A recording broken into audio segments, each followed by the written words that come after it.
Just like a Polaroid love 사랑 촌스러운 그 감정 근데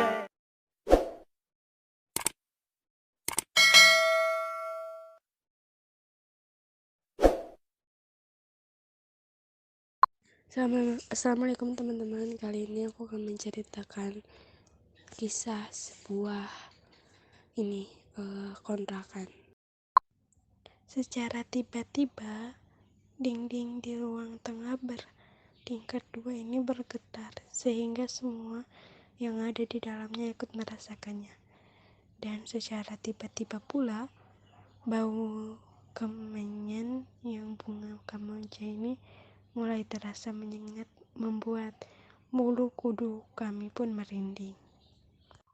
Memang jika dilihat dari luar, rumah yang memiliki 2 lantai ini dengan pekarangan yang luas, taman yang tertata rapi, dilengkapi pula dengan fasilitas kolam renang yang terletak di samping rumah ini, sehingga tampak begitu megah dan merupakan sebuah rumah idaman bagi siapapun yang melihatnya. Namun, di balik kemegahan itu tersimpan misteri. Rumah ini memang indah dan keindahannya itu pun menutupi kekurangan rumah ini. Begitu pula dengan kami berlima. Di zaman serba susah begini, apalagi di Jakarta, sebuah kota metropolitan yang semuanya serba mahal, dan tiba-tiba ditawari sebuah kontrakan yang mewah tapi murah, membuat kami tanpa berpikir panjang lagi langsung setuju untuk mendatangi kontrak dengan pemilik rumah. Apalagi kami hanya mahasiswa yang berasal dari daerah yang masih tergantung pada orang tua. Otomatis kami mencari sesuatu yang murah namun layak. Untuk mundur pun dari semuanya, ini rasanya itu pun tak mungkin, karena uang kontrakan itu disia-siakan. Awalnya aku tidak setuju atas usulan Mirana untuk memanggil dukun ke rumah ini, namun teman-teman yang lain menyetujuinya, tanpa menyadari aku akan akibat dari perbuatan mereka. Jadi apa boleh buat maupun menyetujuinya. Mbah dukun itu duduk bersilah menghadap ke salah satu sudut ruangan. Keempat temanku tampak begitu serius mengikuti perintah dukun tersebut. Terlihat dari raut wajah mereka kelihatan begitu tegang. Mbah dukun itu pun tiada henti-hentinya membaca mantra. Entah apa yang dibacanya, aku pun tidak tahu karena memang aku tidak berniat untuk mendekat padanya. Aku hanya melihatnya dari jauh di tangga menuju lantai 2 sebab aku tidak tahan dengan bau kemenyan itu. Rasa-rasanya aku ingin muntah. Namun tidak beberapa lama ritual itu pun selesai. Mbah dukun itu pulang dengan peluh yang bercucuran di wajahnya, dan keempat temanku pun tersenyum puas. Kita akan hidup dengan tenang tanpa gangguan itu lagi, kata Lia. Aku pun hanya bisa tersenyum pasrah mendengarnya sambil berlalu ke dapur untuk mengambil makanan karena dari tadi sebenarnya aku lapar, namun Mbah Dukun itu melarangku jauh-jauh dari tempat itu.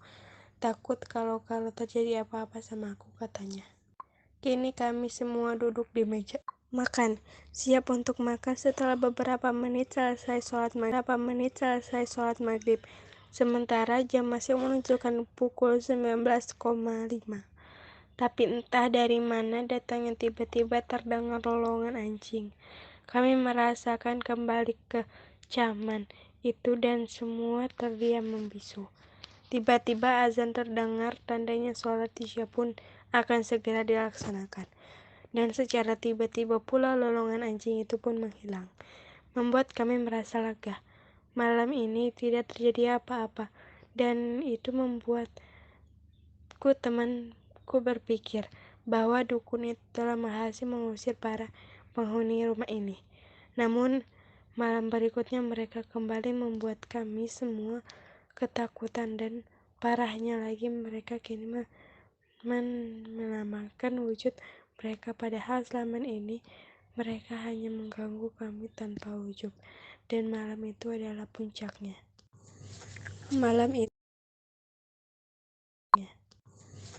Malam itu seperti biasa, kami pun tidur di kamar masing-masing.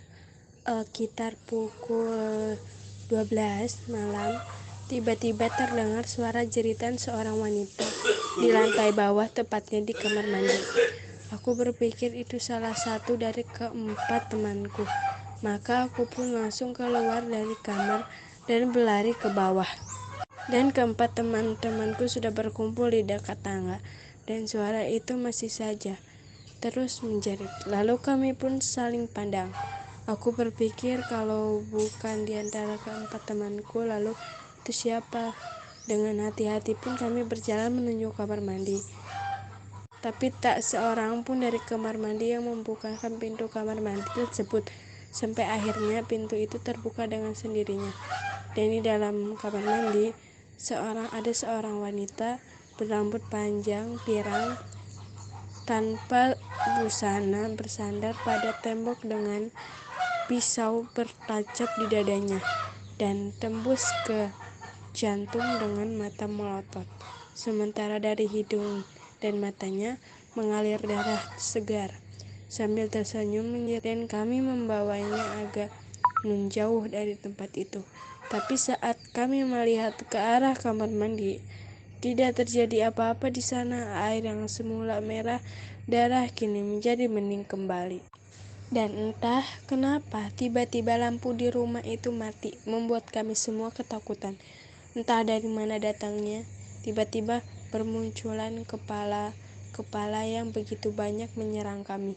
Semua memperlihatkan taring. Tiba-tiba mereka seakan-akan kami adalah makanan lezat. Tapi tiba Mirana dan Susi ikut pingsan. Aku dan Lia berusaha keluar dari kepala tersebut. Saat mereka akan menyerang kami, kepala tersebut berkebalik ke arah menyerang Anis, Mirna, dan Susi yang pingsan. Di depan mata ketiga teman kami dibunuh tanpa bisa berbuat apa-apa. Tanpa menunggu lagi, aku dan Lia berlari meninggalkan tempat itu. Namun kami dicegat oleh makhluk yang sangat menyeramkan. Tingginya melebihi tinggi manusia pada umumnya.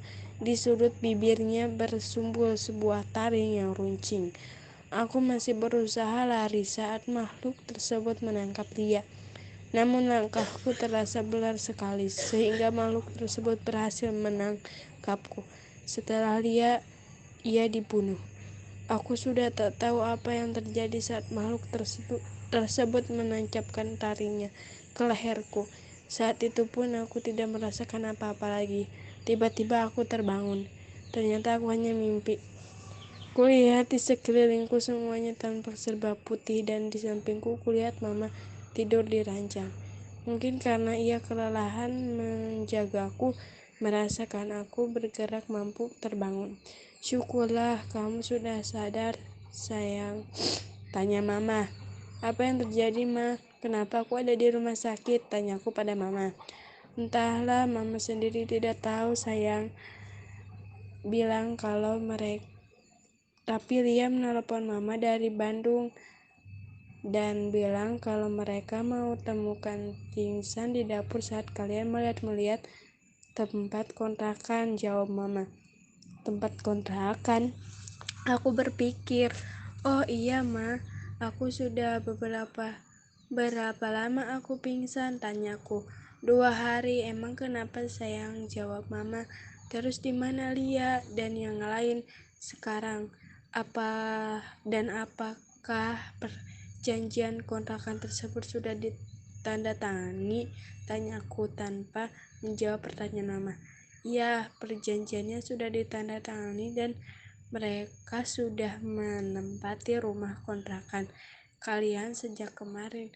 Besok juga akan mulai tinggal di sana jika dokter sudah mengizinkanmu pulang, kata mama.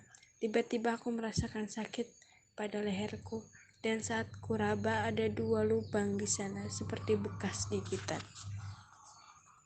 Oke guys, terima kasih. Semoga kalian suka dengan ceritanya Lia dan teman-temannya. Jangan lupa like, comment, and subscribe. Bye bye.